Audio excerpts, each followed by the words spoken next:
the comic book ASMRtist. Today we're going to be doing another comic book haul, and today we are tributing it to George Perez. He passed away last Friday, I believe, and this book right here was the first Perez book I remember owning. I may have seen others afterwards, but this one in particular always hits home for me. I had gotten it after I won some money during an Easter egg hunt. There was like a $5 bill inside of my egg, and we went down to the comic shop and bought this book. You know, it was bagged and boarded, so I judged it solely off the cover. This cover is amazing, and I was blown away by the contents. You can see George Perez was someone who didn't shirk on the minute details. You could tell he had a passion for drawing. He didn't care that, someone could read a comic book quickly. He would spend hours upon hours crafting pages like this. I remember just being blown away by all the details of, the line work here and stuff. Granted, they shrink it down, and these are printed on, 11 by 17 boards originally is what they do their art on, and then they shrink them down. So it makes his lines even more impressive when they do this, but still, the man was a drawing machine, and he wasn't a cold person either. I don't think I've seen one picture of George Perez where he looked grumpy or angry. Every picture I've seen of George, he's had that big old smile on his face, usually wearing one of those very brightly colored patterned shirts. He really loved working how he did. He loved working in comics, and he really appreciated his fans. Unfortunately, I was never able to meet George. He almost came down a while back, but then he didn't. But as I said in my previous video, we knew that George was going to pass here recently. And so he has now, but my goodness, what a body of work George produced. And we're so thankful for it. So, George is another artist who shows us how great our work can look if we really, really put a lot of effort into it. Not to say I could personally ever match his work, but he is an inspiration. So if you're interested in this particular story, this is actually part of a trilogy, the Brainiac trilogy. I believe it's in one of the Man of Steel trades that got collected recently, which I'm trying to get all those too. But yeah, so this is Action Comics number 648, and this is part 2, so look for the issue before and after it to get the full story if you just want to see this story here. Okay, next we move on to current polls. We have Spider-Man number 1, and I think I may have shown this previously. I think I had another cover for this. I did, yes, with the Goblin Queen. So yeah, as I've said, the art looks great. They've got the right inker on John Romita Jr.'s work. The coloring looks great. I don't think I've read it yet, though. My weeks have been crazy here recently. But I look forward to reading these. And then I have the Pat Gleason exclusive variant cover. He's got a series. He had the one with the Goblin Queen, and then there's this one with the Green Goblin. Obviously a must-have. And then he has another one I still have coming in the mail too. So there were only 2,500 of these printed, and if you go to the shop, it's right here. patrickgleason.bigcartel.com, and you can find a lot of cool covers and nice stuff. Sometimes he puts original art on there too. Next, I finally caved and got Justice League 75. So this is supposed to be the quote-unquote death of the Justice League. Initially, I was going to pass on it.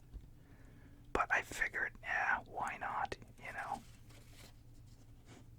In the free comic book day preview and stuff, I fell for it. I think I'm going to try to read the, I don't even remember the name of the event. I think it's like Dark Crisis or something. But, yeah, so I'm interested to see exactly what does in the team. I mean, I already know the outcome. The replacements is the future state team, more or less. Jonathan Kent, the new Batman, Lucius Fox, I'm blanking on his name. And then, like, the new Wonder Woman, like, you know them all. Pretty much all the people who they've really spotlighted in future state.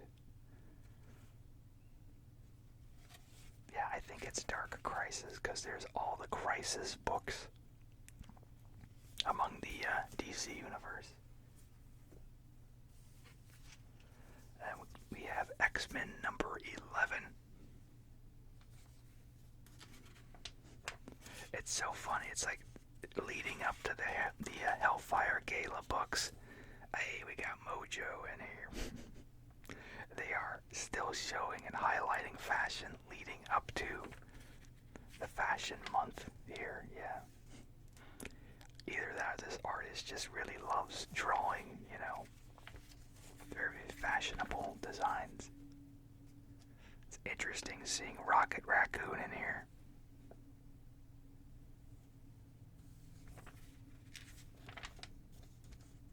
So, yeah, this too, they're going to have the big event coming up with all these guys. We'll get into that as I show the free comic book day books. And we got Carnage number 2. Another nice cover here. Now this series more or less got put in my box by default since I got to the 30, whatever the special was. And so I didn't mean to sign up for this series, so by default I got issues 1 and 2 put in there. So I won't be continuing it after it. Not to say that it's not good. I'm just trying to not buy every single thing, and Carnage isn't a character I collect. I just wanted that commemorative book.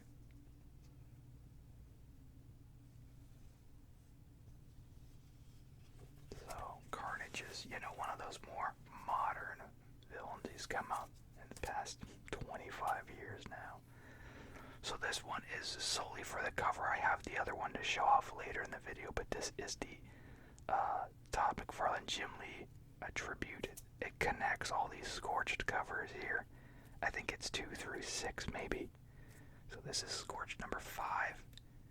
And once we get the whole thing, I might show it off, but I can't fit it on camera, so we probably won't. But yeah, if you want a nice Todd McFarlane homage to Jim Lee's X-Men number 1 cover, highly recommend getting all these. So next, these are some of the free comic book day things we got here. This one was really interesting here. This is the Ninja Turtles one.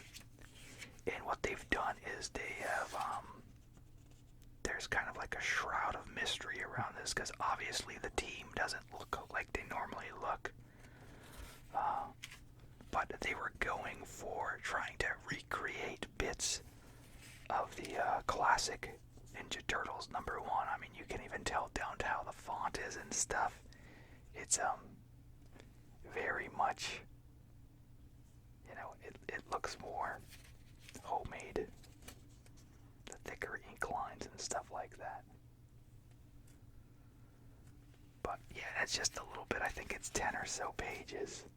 It's almost through here. But this is setting up the event here, and here is, I think it's Venus, I forgot suddenly. And you can tell she's got some sort of Frankenstein design in this series, so she's got like these sparks coming out of, I think these are like pistons on her back, I'm not exactly sure. And she's been stitched together here. So, really cool. Oh yeah, it is Venus, because yeah, the previous one, the reveal, she had her arms where they weren't fully attached, so it looked like the Venus de Milo statue. But yeah, this is setting up the Armageddon game. So, I think it's, and then it shows that same page is reprinted here from the first Ninja Turtles #1. Not the full story, just like the first 10 pages. But if you read in the back here, it's basically, what's his face? Tom Waltz is coming back to write on Turtles. He wrote about the first 100 issues of the series, and he said if he was to come back on the book and write, it would be to do like another kind of big event that he was personally thinking about. So that's what this is, the Armageddon game. It's going to be written by Tom Waltz. And then Sophie Campbell is going to be drawing all the interiors for that, so I'm looking forward to that. The Turtles have been, kind of doing a slice of life thing lately, so it'll be nice to see them get back into some action. So next is the Dark Crisis #0. And I love this art here. I think it's Mark Cho, if I remember.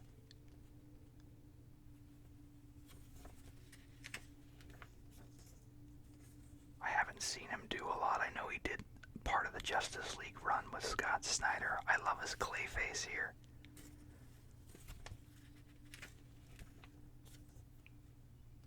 Oh no, this is Jim Chung, isn't it? I think it's Jim Chung. I said Mark Cho.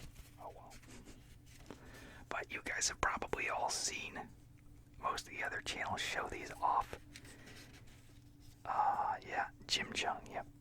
And I got to meet him a while back, but yeah, it's been a long time. So then here's part of Dark Crisis #1. So these are some of the pages here. And then this is just kind of showing like a very condensed history of the DC universe. But yeah, the art looks good. I know, there's just the whole thing. Whatever happens with these crisis events, it's like, well, it never seems like it's a fully long-standing. We just had the death of the Justice League, and we all know that's not going to stick, But that's just kind of part of it. And then we have another story here. A little Chris Burnham summary of the crisis events. And I was hoping this was going to be a full-on comic too. I don't know that it is. I think it's just these couple pages, but I love Chris Burnham's work. And as I said, when I met Chris, he was a really cool guy, really nice. So I would love to, see more stuff by him.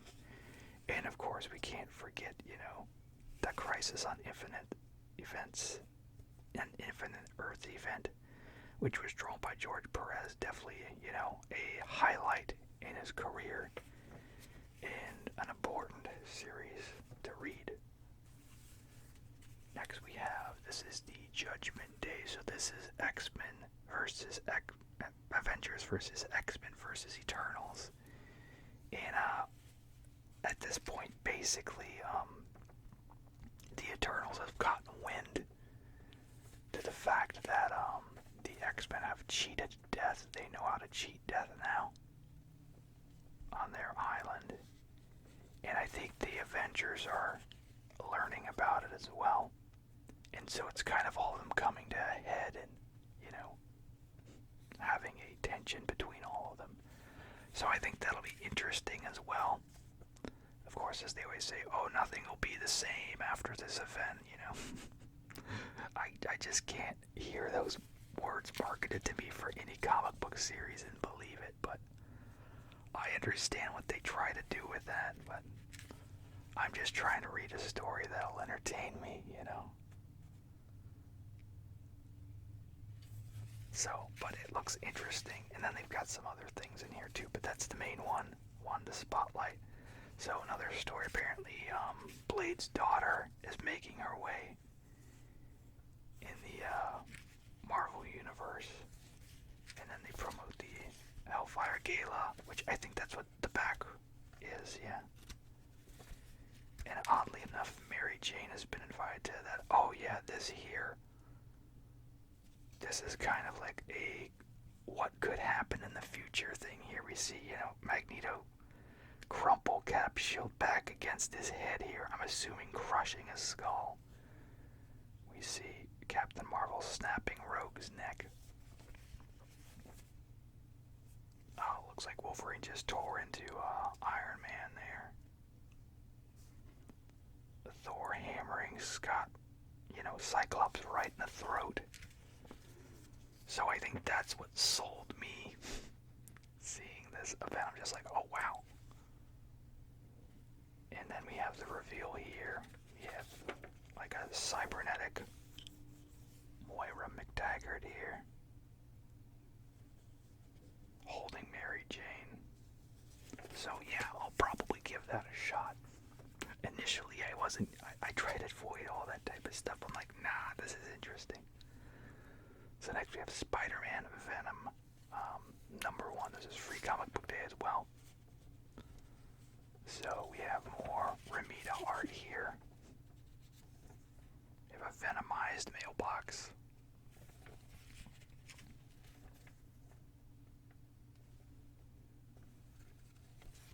I haven't read this one yet. The other three I read rather, but I haven't read these yet because my main shop didn't have them, and so I picked them up from my secondary shop yesterday.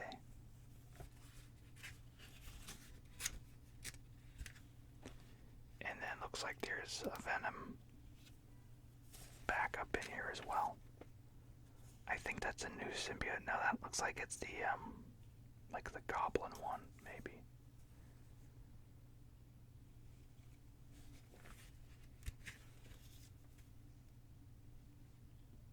So there's a nice ending splash there.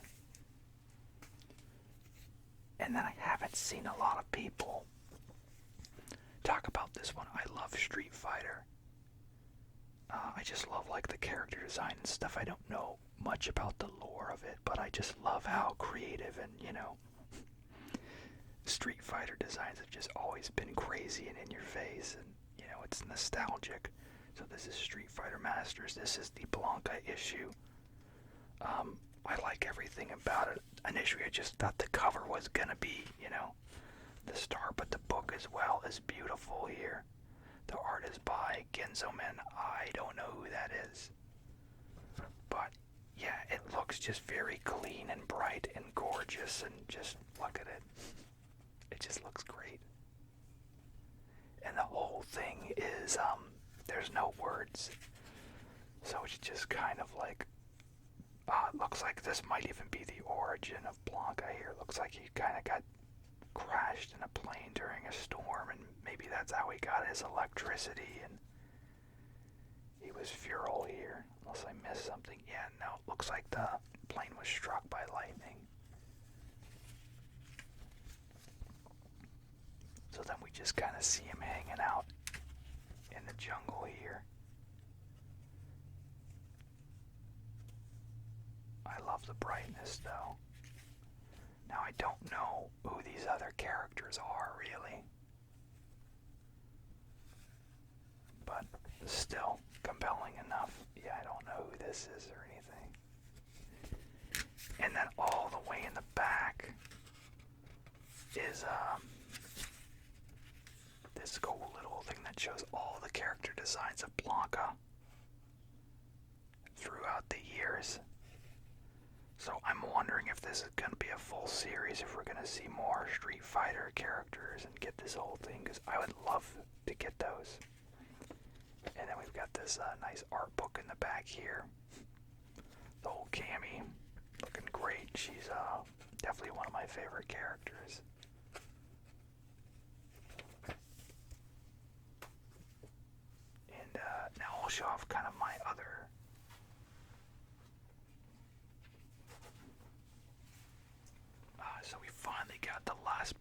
for Suicide Squad, get Joker number 3. And I have actually been saving reading the whole thing until I got all 3 issues. So yeah, I love Brian Azzarello as a writer, and I love Alex Malev's art. I love the just the grittiness of it. I loved, his work on Daredevil and stuff. So I look forward to seeing, how he works with the DC characters here. And a, more mature story too, because that's really what his style lends itself to, is kind of like the R-rated superhero. We get a swear word there. So this will be good to read. Looking forward to that. And then I was showing off that the George Perez one last week, but now we've got some more. So we've got the Mark Schultz Modern Masters, and I won't show off the interiors because I want to do videos devoted to each of these, but I don't really even know who this guy is. I know he did work on the Cadillacs and dinosaurs, but I know very little about Mark, so that'll be good. And I got a deal on it too. I don't even think I paid $10 for it. Normally that thing lists for $100 plus, so I was excited. Then we got John Romita Jr.'s volume here. This is volume 18. And of course, Mike Allred, volume 16. So, but these are great. I highly recommend them. They've got interviews with the artists. They've got, there's an art section in them. But if you just want to know like backstage stuff and just kind of about the artists in general, as well as get to read an interview with them, I recommend getting these. And then, as I mentioned previously, this was my first interaction with Neil Adams' Batman when I was like 3 years old or something. So I got this on eBay. And I think this was honestly the one I had. Apparently they have different prints of this, but you can't really see it too well. But yeah, in here is little film cells. See, and you click the thing around, and I don't remember it being 3D when I was recounting it, so I showed these to my kids and they absolutely loved it. You stick them in this little guy here. I tried to move the handle for some sounds. It didn't sound too great, so I'm going to edit that out. But I was thinking about doing a video putting these in here, but it doesn't show up too well. So if I was able to figure out how to do that, I would like to do that. But if I do, it's going to be like a small square that's kind of fuzzy, so it's really going to kind of defeat the purpose of showing how I first saw Neil Adams' artwork. Okay, now we're going to move on to the main shop box here.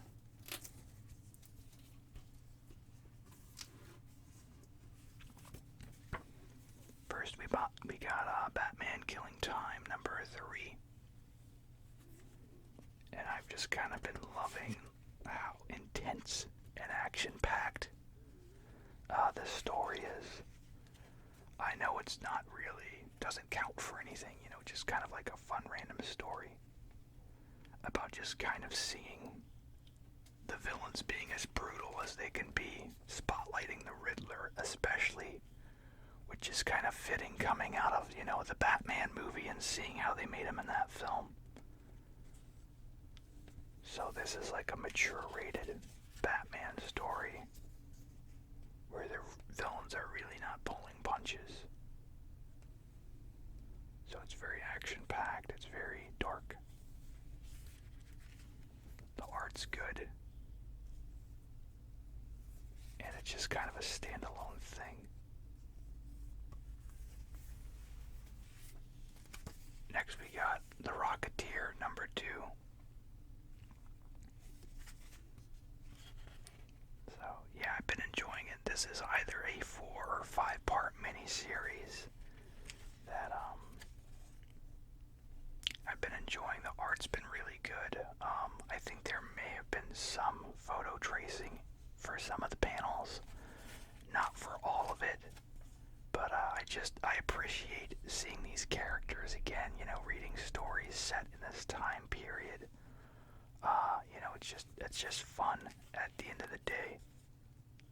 So, hopefully these will sell well and we'll see more Rocketeer stories.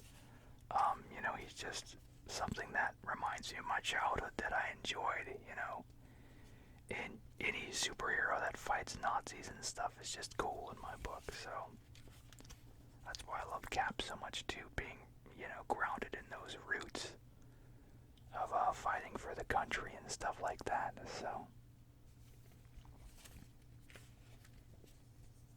So I think that the premise is it's just a straight up flight around the world, maybe. I can't remember if it's the world or around the country. But, we've got the Rocketeers going to be competing with other countries, and some of those other countries are going to be a little more dirty in their tactics to try to win this race. So the first one was kind of the setup, and it looks like we see part of the interaction here.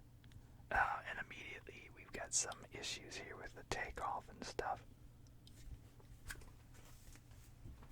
And then my shop was nice enough to send me the Virgin variant. There's no, letters or anything on this.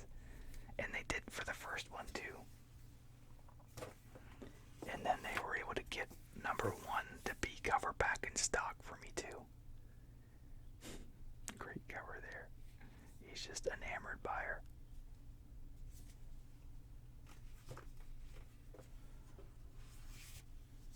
Okay, next we have Robin number 13. One of the few cardstock covers I got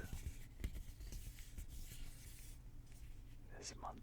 Or this haul, rather, not month. Well, I guess technically it is.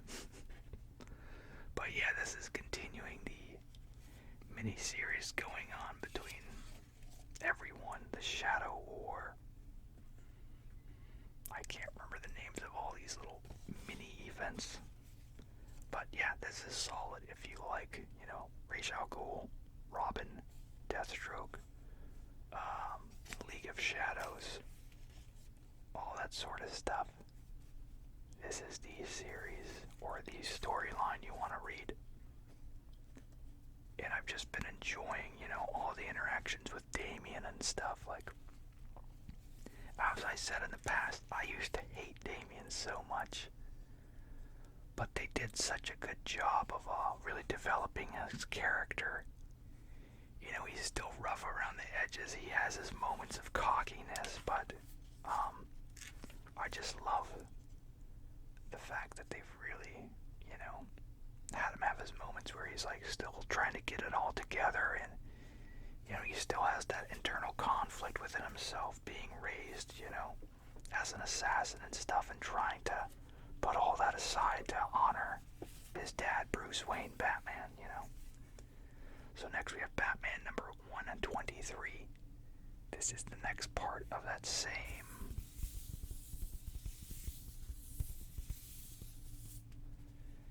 storyline.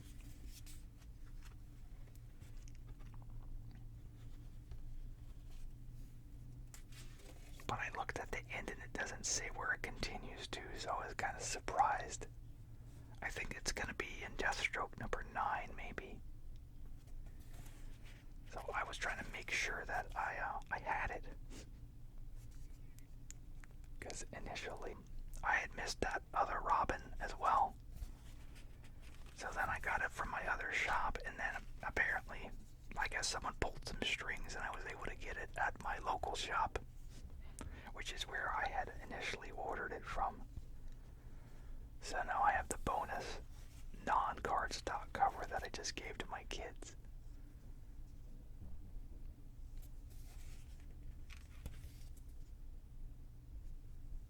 So yeah, I think this wraps in a few parts. And then we have crossover number 13. Brutal cover there with the blood. Crossover has been interesting. We see Donny Cates is dead now. That's a heck of an opener when you're the writer and you're bleeding out on the first page of your own book. So we have pieced together that Negan is the person killing all the comic creators now. And yeah, it's just crazy and enjoyable. So, and I definitely say some issues are better than others, but that's all right. It's very rare for any comic to pull off a full, like, solid gold run, you know. Negan's been colorized there, it looks like. Or no, he hasn't. Is that Donnie? Oh, yeah, I guess it is. I just saw Lucille there and assumed that was Negan holding it. I guess this is catching up, leading to the moment of Donnie's death, because we see him run through with his sword there.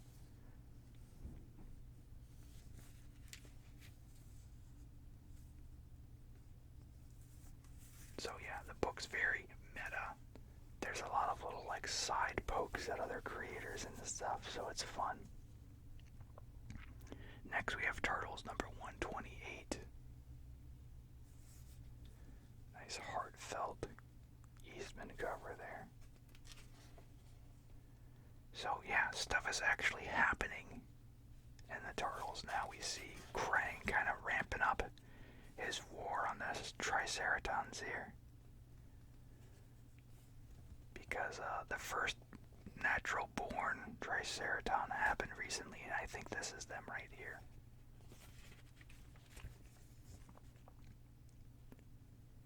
And then, looks like Alapex is visiting some, like, more or less Dr. Frankenstein type of guy who's supposed to genetically correct mutants or enhance, you know, make them look more human by giving them certain characteristics, traits, things like that. So, and then it looks like he might have been responsible for Venus de Milo here.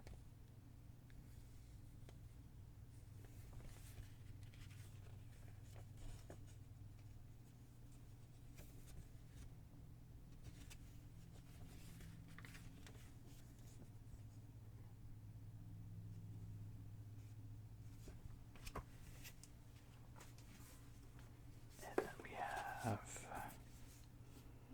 Rocketeer number 10.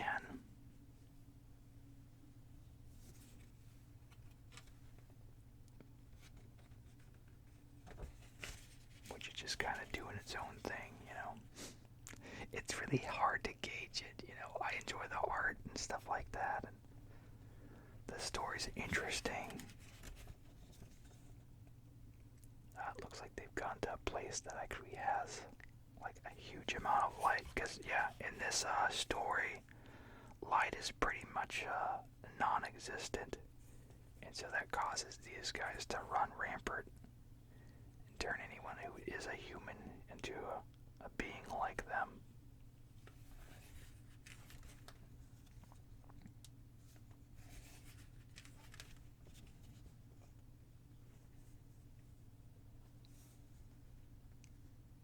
So yeah, this all started off as a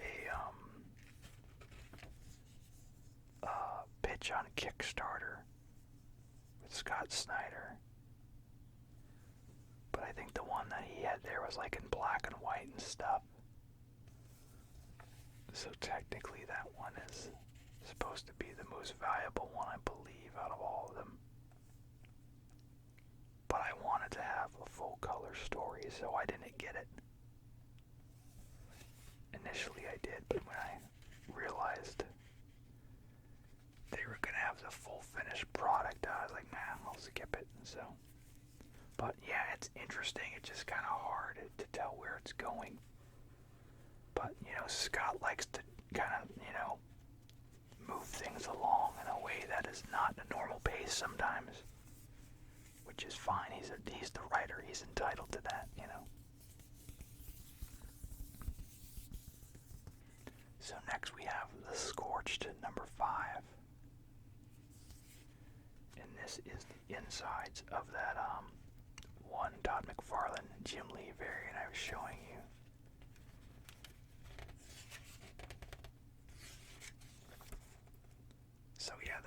Scorched is more or less like, really about everyone who's not Spawn. And just kind of what they're doing on the battlefield. They still have, sizable threats that they take on. But, yeah, it's just kind of different. And of course, it's a team book as opposed to just being, spotlighting Spawn.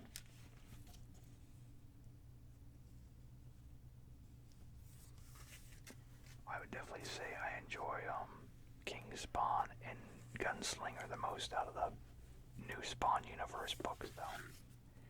And then finally we have Spawn number 329.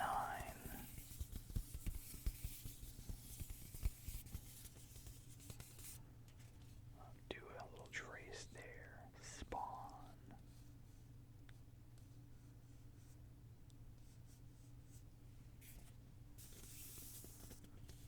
Nice black and white there with the color accent. Very cool cover. So we kind of meet a cast of characters here. I think these are all the people against Spawn's team.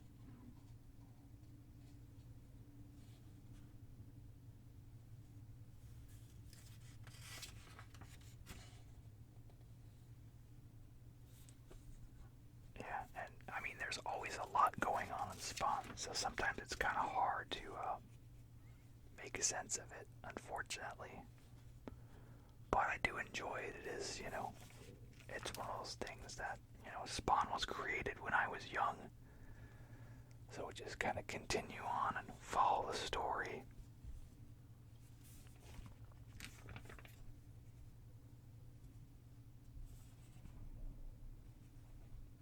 But, yeah, that's my last book there. So, yeah, comment down below what stuff you picked up during Free Comic Book Day or this week.